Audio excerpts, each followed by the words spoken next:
만 0세에서 12세 사이의 아동들을 대상으로 매월 최대 30만 원을 지급하겠다. 예, 더불어민주당 박강원 의원이 이른바 아동수당법을 공식 제안하고 나섰습니다. 저출산 문제 해법이 될 거다 이렇게 반기는 목소리도 있지만 노인수당 때 또 청년수당 때와 마찬가지로 현실성 문제를 제기하는 이런 우려의 목소리도 만만치 않은 게 사실이죠. 꼼꼼히 좀 들여다봐야겠습니다. 여러분의 의견 질문 있으시면 보내주시고요. 아동수당법 발표를 주도했던 더불어민주당 박광원 의원 연결이 돼 있습니다. 박 의원님 안녕하세요. 네, 안녕하세요. 반갑습니다. 예, 아동수당. 그러니까 0세에서 12세까지 전국의 모든 아동들이 다 받는 건가요? 네, 지금 그렇게 설계되어 있습니다. 그러니까 이제 연령별로 또 금액을 설정해서 바우처 형태로 이제 지급하는 것이 특징인데요.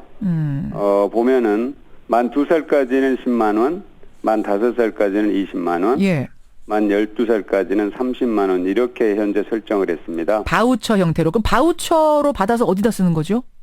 그건 이제 그 부모님들이 주소지 지역 내에서 쓰게 되는데요. 벗어나서는 쓸 수가 없고 또 백화점이나 대형마트나 인터넷 쇼핑몰 같은 곳은 이용을 제한해서 지역 경제에서 순환할 수 있도록 이렇게 설계를 했습니다. 양천구라고 하면 양천구 내에서 쓴다든지 이런 식으로요. 그렇죠. 그래요. 몇 명 정도의 아동이 혜택을 볼 걸로 지금 예상을 하세요? 현재 기준으로 554만 명인데요. 그러니까 새로 태어난 아이가 더해질 것이고 12살이 넘어가면 이제 대상에서 벗어나니까 일정하게 그 정도 수준이 이제 유지될 텐데 문제는 우리가 출산율이 낮기 때문에 이 수가 줄어들 수 있다는 우려가 있어요. 그래서 이 수를 줄어들게 해서는 안 된다는 것, 늘려야 된다는 것 그런 고민에서 사실은 매우 중요하게 생각하고 있습니다. 현재 기준으로 554만 명. 그럼 예를 들어서 6살짜리 하나, 10살짜리 하나, 12살짜리 하나 키우고 있는 집이면은 총 90만 원 받는 거네요, 한 달에. 네, 그렇습니다. 아동당 나오는 거니까. 네네. 야, 한 달에 90이면 이게 적은 돈이 아닌데. 적은 돈이 아니죠. 굉장히 이게 가게에 90이면 큰 돈인데. 문제는 예산입니다. 아니, 그렇게 아이들한테 돈을 주려면 이게 예산이 얼마나 될 걸로 뽑아보셨어요? 저희들 추산으로는 1년에 약 15조 원 정도로 예상을 하고 있어요. 1년 15조 원? 네네. 적지 않은 돈이죠. 이걸 어떻게 마련하는 할 것인가 하는 것이 굉장히 큰 문제입니다. 예, 15조 원. 지금 들으시면서 당연히 아동을 둔 부모들한테는 이게 반가운 소식일 테고 이 정도 금액이면 우리 가게에 도움이 되겠구나. 아이들 학원비라도 어떻게 되겠구나라고 생각을 하실 텐데 문제는 그 15조 원을 그럼 어디서 구할 것인가? 어디서 구할 수 있다고 생각하세요? 지금 이제 저희들은 세금을 특수 목적세를 신설을 하는 방안을 제시를 했어요.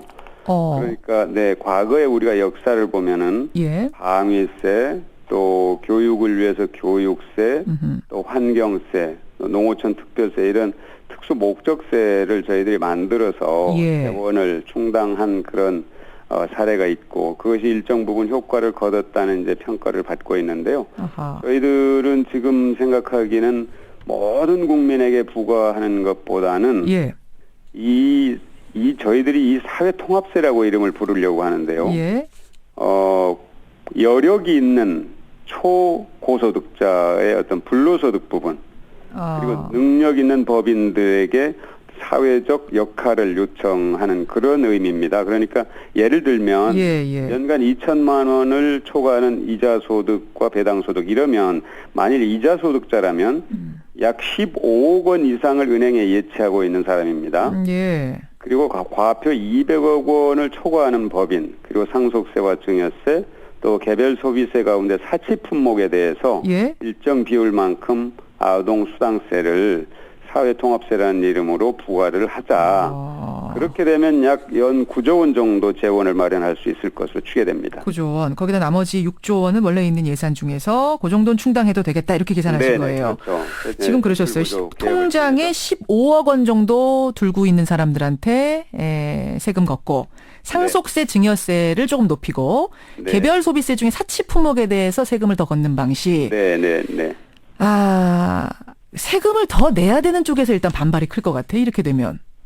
그러니까 이 부분이 제가 사회통합세라고 이름을 붙이는 이유는 현재 그분들의 어떤 부의 형성이 개인들의 역량과 또 노력에 의해서 이루어진 부분이 저는 크다고 봅니다. 한편 그러면서도 예. 우리 사회가 갖고 있는 많은 자산들, 인적 자산이라든지 사회 간접 자본이라든지 예. 여러 세제라든지 예. 여러 가지 감면 혜택이라든지 이런 것을 통해서 재산을 증식한 부분이 분명히 있을 겁니다.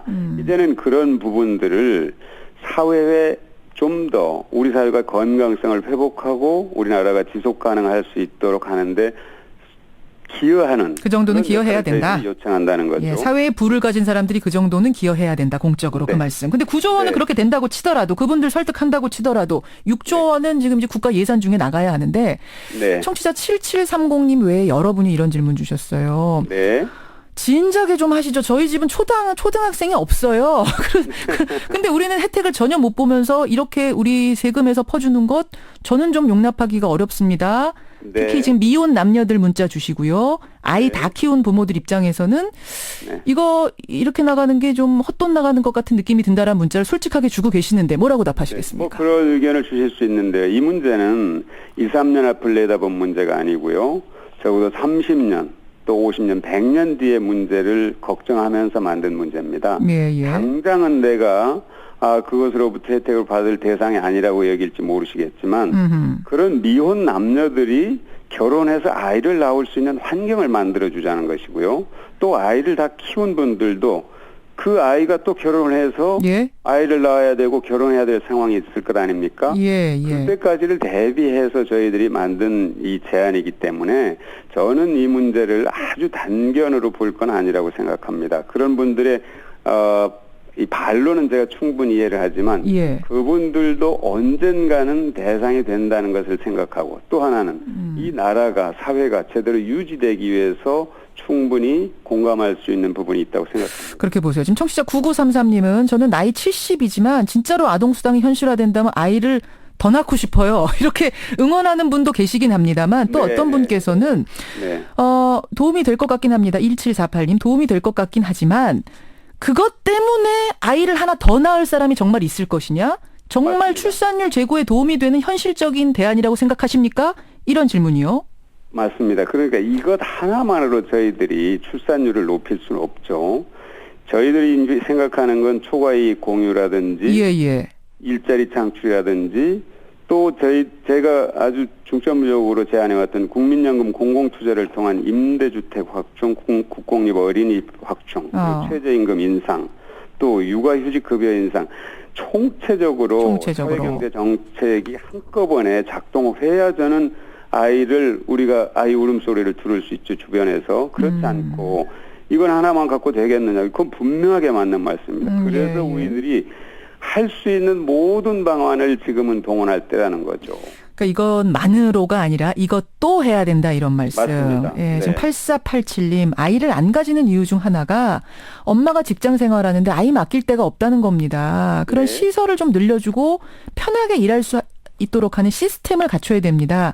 개인한테 그냥 찔끔찔끔 주는 것만으로는 해결이 안 된다라 문자 주셨는데 여기에 대해서 동의를 하시는 거군요. 동의하죠. 조금 전에 제가 드린 말씀 중에 일정 부분 답이 들어있는데요. 예. 지금 하시는 말씀 정말 옳습니다. 이미 우리 사회는 맞벌이를 하지 않으면은 가정이 유지되기 어려운 그런 경제 구조 속에 놓여 있습니다. 예. 그런데 지금 말씀하시는 것처럼 어린이집 보내기 어렵고 보육이 참으로 어려워요. 어린이집이 있더라도 맡기고 그다음에 돌아오는 시간이라든지 또 어린이집과 집과 직장 간의 거리 문제라든지 굉장히 많은 문제들이 있는데 예. 이런 문제들 함께 저희들이 다 고민하고 있고 이 아동수당이라는 것은 그런 모든 문제의 바탕에 있는 것입니다. 제가 조금만 더 말씀드리면 예. 자, 노인들을 위한 노인수당, 실업급여 있어요. 그런데 아이들이 태어났다고 해서 아이들은 바로 국민으로부터 막 시작되는 건데 그 아이들에 대한 아무런 기본적인 배려가 없는 겁니다. 지금 근데 어린이집 다니는 거 지원 받고 있고 뭐 이런 거 있지 네. 않습니까? 각 구에서 아이 낳으면 출산 장려금이라고 해서 또 축하금이라고 해서 돈도 주고. 네네. 그것은 당연히 이제 보육을 위해서 필요한 건데 제가 말씀드리는 것은 이 아동수당은 세 가지 측면에서 아동의 입장에서는 태어나는 순간 건강에 성장한 권리가 있습니다. 이건 헌법 34조가 보장하고 있고요. 그다음에 가정의 입장에서는 양육을 하면서 경제적 부담을 덜자는 것이고 세 번째 국가 입장에서는 미래 노동력에 미리 투자를 하자는 것이고 저출산 해주를 하자는 것이고. 알겠습니다. 네, 그런 의미에서 필요하다. 근데 어제 새누리당의 김종석 의원이 이런 말씀하셨더라고요. 아동수당안은 현금 살포 포퓰리즘이다.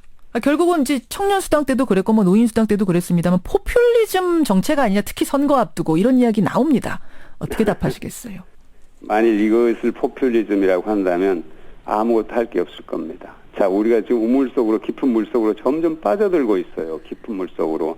그러면 우리가 할 수 있는, 제가 아까도 말씀드린 것처럼 정말로 실효적이고 효과적인 방법을 찾아야지, 이거는 이래서 안 된다, 저거는 저래서 안 된다, 그러면 아무것도 하지 말고 가만히 있자는 얘기죠. 아무것도 하지 말자는 이야기다. 네. 이게 만일 포퓰리즘이라면 우리가 하는 모든 재정 지출은 다 포퓰리즘이죠. 지금 이게 박광온 의원 혼자만의 생각이십니까? 아니면 다른 당원들도 비슷하게 공감을 하고 계세요?